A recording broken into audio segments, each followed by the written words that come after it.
Voici ici ce que j'ai fait, hein, donc on peut le voir. Donc j'ai fait une petite guitare parce qu'il y a quelqu'un qui m'avait, commandé une petite guitare en pendentif. Donc je me suis dit quitte à faire en faire une, autant en faire potentiellement d'autres. Donc voilà, j'ai fait la première, dont on peut voir ici le résultat. Donc évidemment c'est stylisé, hein. Donc maintenant je vais faire la seconde, qui est ici. Je vais la tracer. Donc j'en ai fait 4 en tout, hein.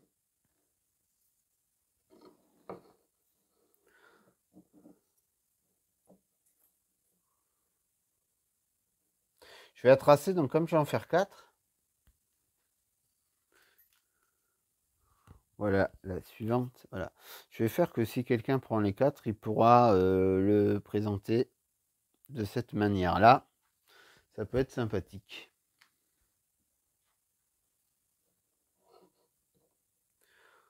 Donc le but, évidemment, la difficulté, c'est essayer de centrer.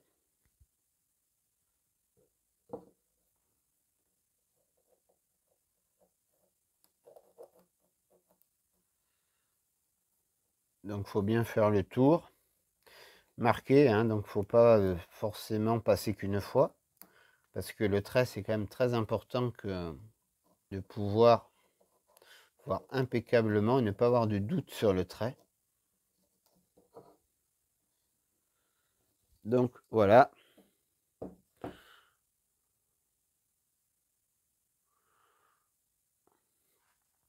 Le trait. Donc pour le faire tenir et pour faire le trou pour l'inclure, j'ai tout simplement fait ce V que l'on peut voir qui va me permettre de pouvoir forcer dessus, de m'appuyer et de tenir. Pour vous montrer la difficulté de décorer ces pièces-là, je vous montrerai donc la machine.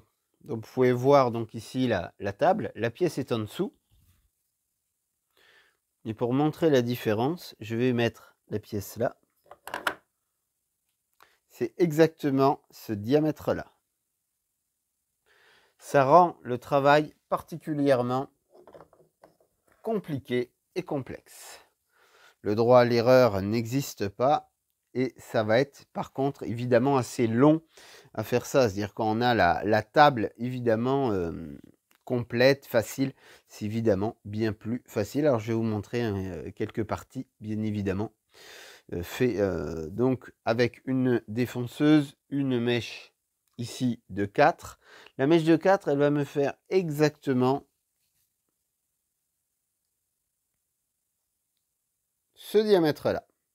Je n'aurai aucun droit à l'erreur, sachant que les deux côtés de l'outil passeront pile ici.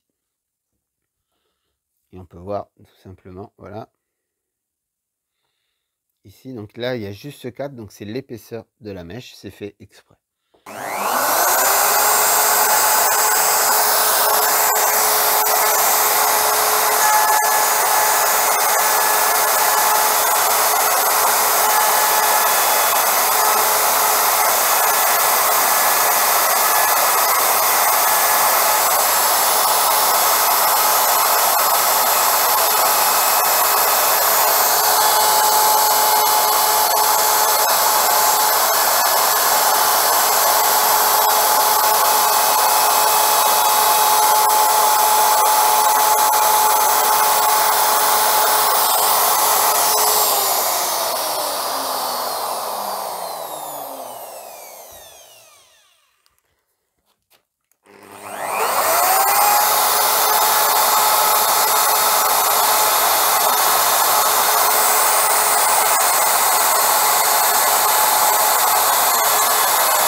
Donc ici, j'ai fait un petit tour, donc un peu tranquille. Pour une raison de visibilité, il faut vraiment que je tourne régulièrement la pièce, car le trait, évidemment, au crayon est beaucoup plus difficile quand c'est du chêne parce que c'est à peu près la même couleur et qu'il faut être particulièrement vigilant. Et donc, il faut vraiment vérifier à chaque fois où est le trait, sachant que la machine, avec les éclairages multiples, peuvent soit me le montrer, soit me l'effacer, entre guillemets. Donc, c'est beaucoup plus compliqué. Donc, il ne faut pas hésiter à bouger la pièce.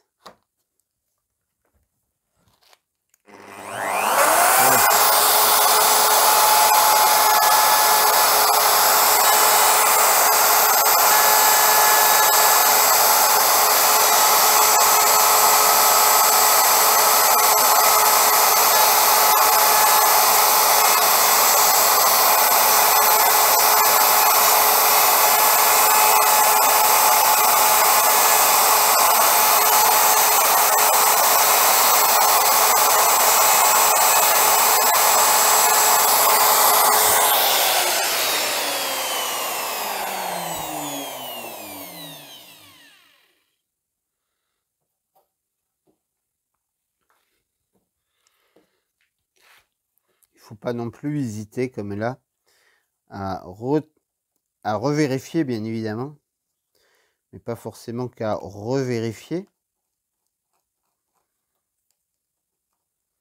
à remettre un coup de crayon pour toujours avoir la certitude, parce que c'est évidemment compliqué sur des pièces qui ont la particularité d'être excessivement petites. Donc là, par exemple, on peut voir beaucoup plus le trait. Je le force. Et sinon, là, on me pose souvent la question pourquoi je n'attache pas les pièces. Mais tout simplement, alors ça donne d'un côté un côté plus long, bien évidemment, mais aussi le côté que la machine poussera la pièce. Donc ça veut dire que je ne peux pas forcément donner des à-coups dessus, vu que c'est la pièce qui va tourner, qui va bouger en fonction de la machine.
Donc toujours contrôler, bien évidemment, hein. Donc là, ce qu'il faut comprendre, c'est qu'on est avec la défonceuse, on ne peut que descendre. Il est difficile, alors de temps en temps, j'arrive à remonter, mais ça reste toujours très compliqué à remonter.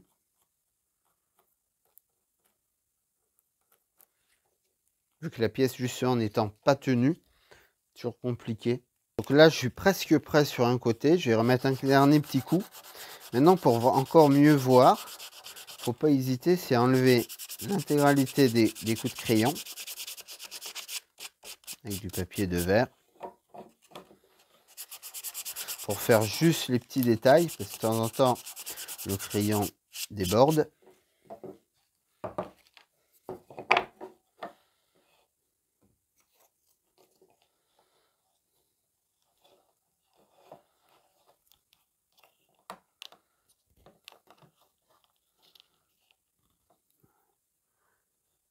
Donc là, c'est juste pour récupérer ce petit, j'ai un tout petit écart. Donc je vais me le prendre, sachant que je ne dépasse pas de l'autre côté. Donc je vais caresser juste un petit coup pour le faire.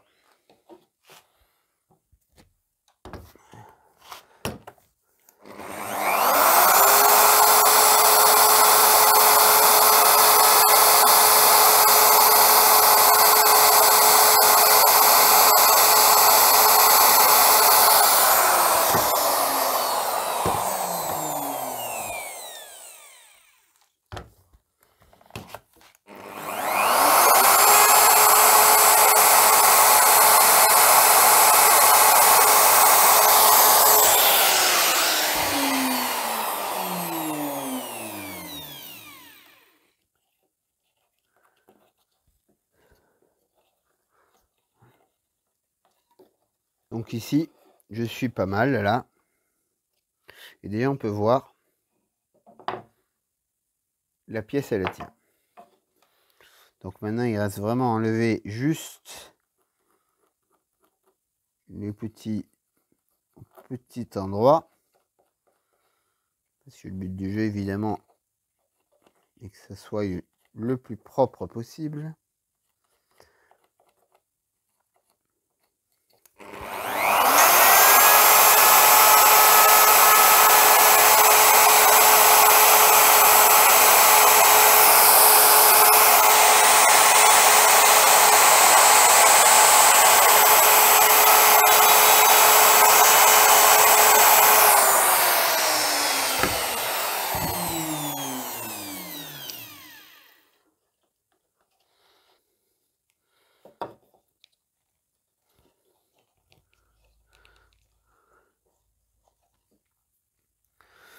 Donc voici ici.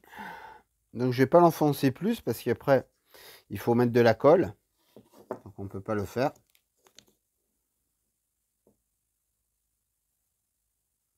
Et voilà, et j'aurai ma deuxième petite guitare après celle-là.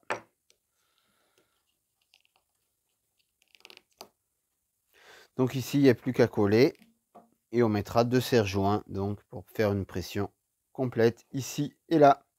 Donc voilà, sinon donc juste une précision parce qu'on me le demande souvent et je voulais profiter.